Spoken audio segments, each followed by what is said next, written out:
Dari kecil aku udah akrab banget sama yang namanya kartun Minggu Pagi. Nggak tahu itu Child Zone di Global TV, atau Hamtaro di RCTI, atau Dragon Ball di Indosiar. Nah, hobi nonton kartun itu kebawa sampai di umurku yang hampir menginjak 23 tahun. Nah, sampai sekarang masih banyak orang yang bilang kalau aku itu kekanak-kanakan karena sering nonton film kartun. Nah, tapi aku tetap nikmatin aja dengan sepenuh hati.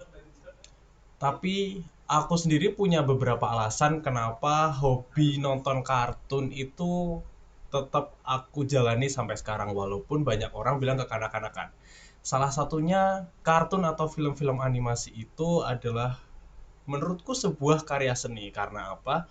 Nggak beda dari membuat sebuah film, kartun ini juga memperhatikan poin-poin kesenian, nggak beda sama mungkin lukisan yang ada di kanvas ataupun teknik-teknik fotografi yang digunakan untuk menjepret sebuah foto yang indah.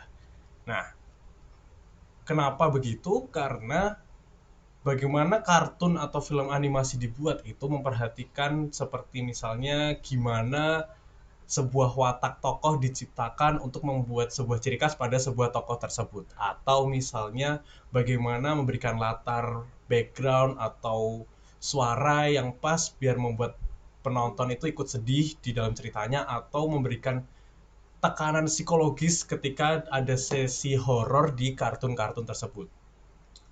Kalau pengen ngomongin tentang kartun yang bisa mempengaruhi secara emosional, nah mungkin kalian perlu nonton yang namanya film animasi Your Name, atau dalam bahasa Jepangnya itu Kimi no Nawa. Nah, jadi ceritanya itu adalah tentang dua siswa SMA yang bertukar tubuh antara cowok dan cewek nih. Nah, sedih banget. Kenapa sedih banget? Kartun ini bisa mempengaruhi sampai bahkan meneteskan air mata penontonnya gitu loh. Nah, karena bagaimana soundtracknya dan latarnya dan visualisasi animasinya itu udah sangat menyentuh banget sih. Jadi ini adalah salah satu animasi terbaik juga di tahun 2019. Nah, itu jadi wah, itu salah satu karya seni sih, nggak cuma film kartun aja. Itu poin pertama. Yang poin kedua adalah semakin sering saya menonton kartun di masa dewasa atau film-film animasi di masa dewasa, itu ternyata ceritanya itu nggak cuma sekedar cerita anak-anak, tapi juga ceritanya itu melihat dari kacamata sosial yang bener-bener ada nih. Jadi kayak misalnya masalah politik atau masalah isu humanisme itu tuh banyak banget ternyata dieksplor di film kartun anak-anak. Nah, salah satu contohnya adalah serial animasi Jepang yang namanya One Piece. Kalau teman-teman tahu, itu adalah kartun yang menceritakan tentang Monkey D. Luffy yang bercita-cita menjadi raja bajak laut. Nah, terus sisi kacamata sosialnya di mana sih? Mungkin kalian bertanya seperti itu. Nah, memang bajak laut itu nggak nyata, ya mungkin nyata tapi di masa lalu. Tapi di masa sekarang itu kan nggak banyak ada yang namanya bajak laut. Cuman bagaimana serial animasi ini menyusun ceritanya dan membuild up lingkungan animasinya untuk membuild up sebuah cerita itu keren banget menurutku.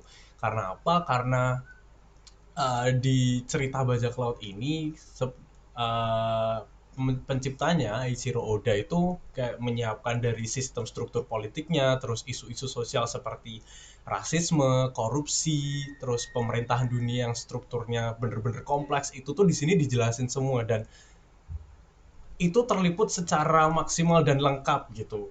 Nah, selain Jepang, kalau ngomong-ngomongin kartun Amerika nih, ada Adventure Time dari Amerika yang menyuguhkan cerita dengan isu sosial yang cukup unik nih. Nah, kalau tadi One Piece ngomongin tentang isu-isu politik dan rasisme, nah kalau ini tuh kalau Adventure Time sendiri membahas tentang isu mental health. Nah, jadi salah satu tokohnya ini ada yang namanya Ice King, yaitu musuh dari tokoh utama kartun ini, Vin Danjik. Jadi Ice King ini adalah penyihir yang memiliki kekuatan untuk memanipulasi es. Nah, mental health-nya tuh di sisi mana sih? Jadi Ice King ini tuh mempunyai kekuatan es dari sebuah mahkota yang dia temukan. Nah, sejak dia memakai mahkota itu, dia itu jadi melupakan jati dirinya yang sebenarnya. Nah, jadi Dari kartun ini dia itu seperti mungkin kalau di dunia nyata dapat dikatakan mengalami gejala Alzheimer di mana ia mulai lupa sedikit demi sedikit tentang jati dirinya. Nah, itu ada dua dari beberapa kian fakta atau alasan kenapa aku masih nontonin kartun sampai saat ini. Terus apa sih yang aku dapetin dari kartun-kartun itu ya, walaupun cerita anak-anak, terus apa gitu yang aku dapetin? Nah, ngikutin serial atau film-film animasi ini aku bisa melihat dunia dari sudut pandang yang lain gitu. Aku bisa merasakan bagaimana tokohnya berinteraksi dengan tokoh lain atau bagaimana tokoh utamanya dapat menanggapi permasalahan yang sedemikian rupa, dan itu yang aku coba terapin di hidupku sendiri.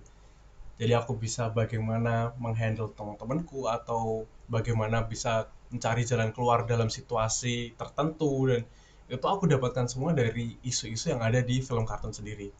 Dan eh, menikmati serial dan film yang ditujukan kepada anak-anak ini menurutku adalah salah satu langkah pendewasaan bagiku sih.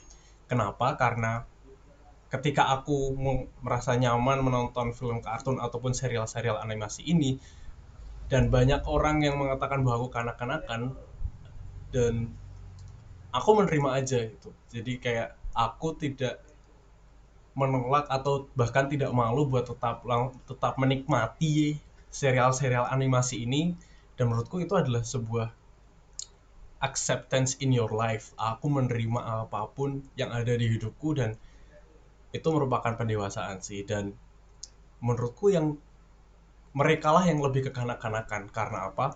Karena mereka tak pernah tahu betapa luasnya jendela dunia bisa dibuka karena mengikuti plot-plot cerita dari serial animasi itu.